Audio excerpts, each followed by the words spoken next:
everybody and welcome to Sheepish Look at Darwin Project. My name is MrWoodenSheep and today we're looking at a survival battle royale game where you must fight to the death and be the last person standing to win. It bears resemblance to games like PlayerUnknown's Battlegrounds and Fortnite, however, it manages to bring some interesting and unique mechanics to the table. I believe that the game is less about luck and more about skill. There isn't really any looting, so you won't ever drop from a plane and take a machine gun to the face because you only found a fucking frying pan. Instead, everyone starts with two weapons and they cannot be replaced, an axe and a bow and arrow, which means you know exactly what to expect for every fight. The typical looting system in other games has been replaced with a crafting system, which initially turned me off as I'm tired of crafting in games. Fortunately, in this game it's very simple. You only look for two resources, leather and wood. They're easy to find, and crafting the item you want just requires you to click on it in the menu. But you won't find an insane amount of resources, so you need to choose what to craft very wisely. You can craft arrows, armor, speed boost, tracking bonuses, and cloaks that keep you warm. Speaking of tracking, that's a really big part of Darwin Project. As you gather resources, you'll generate visible sound waves so close by enemies can see exactly where you are. On top of that, if they scan a resource that you've gathered, they will see a live silhouette of your current location. It's quite interesting because it makes you think twice before gathering a resource if you know someone's nearby. You can also craft stuff like smoke bombs to get rid of the tracking or leave tripwires or bear traps for pursuers to get caught in. As the match progresses, your character will become cold. If your temperature hits 0, you're gonna die, so you need to build a campfire every now and again. They're easy to make, but the flames and smoke rise so high, so anybody nearby will know of your location.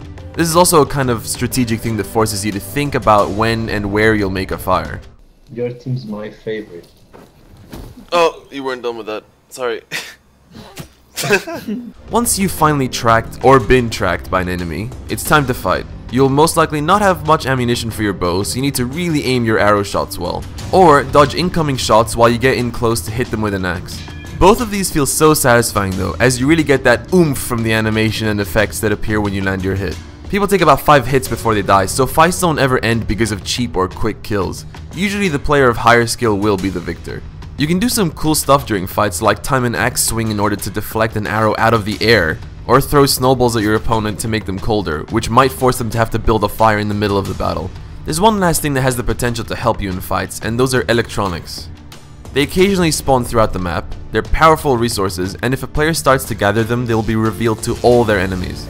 Once you've gathered an electronic, you can use them to craft strong abilities such as an invincibility shield, or an invisibility cloak, or a teleport. These have cooldowns and will be reusable after a while. They make fights interesting and fortunately are all counterable in a way. For example, the invincibility shield will protect you from taking damage, but if you're hit, it'll hurl you away like a pinball. Different zones are pretty varied, so fights feel interesting and need you to improvise depending on the area that you're in. So one zone might have lava pits which will insta-kill you, while another will have you trudging through really thick snow that slows you down.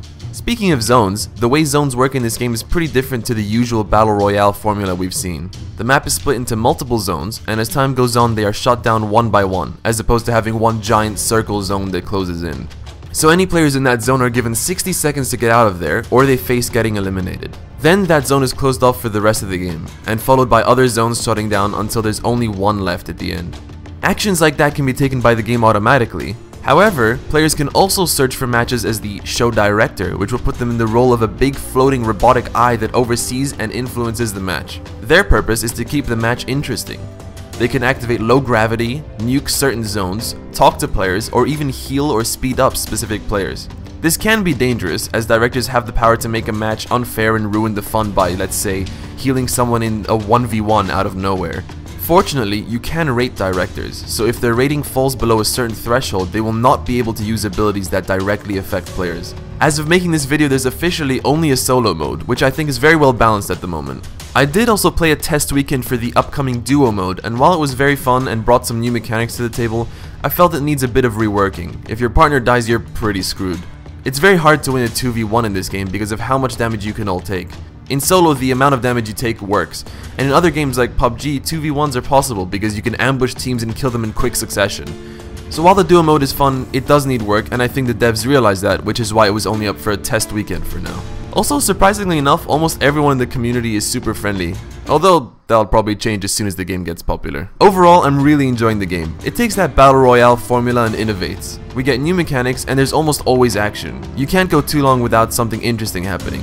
And I really do appreciate the emphasis on skill over luck in this. While luck can also be very fun, this is a more condensed and specific experience. I look forward to playing this alongside other Battle Royale games from now on. There's a link in the description to buy the game if you want to pick it up for yourself, and please consider liking and sharing the video if you enjoyed it, and subscribe if you're new to the channel. Yeah, it's in order. And I'll see you next time. Goodbye, I love you!